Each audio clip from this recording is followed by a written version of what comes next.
वहाँ भाग कर गया और पंखा उठाकर ठूंस दिया।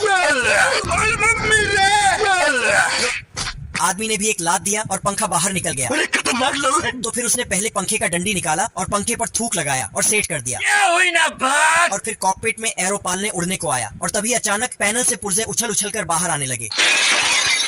सभी पैसेंजर्स बेचैन होने लगे। तभी 10वीं पास एरो होस्टेज उनके पास आकर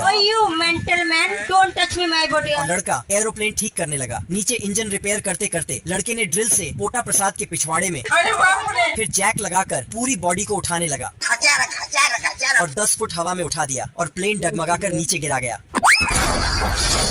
सभी नल्ले बेरोजगार यात्री बिना उड़ान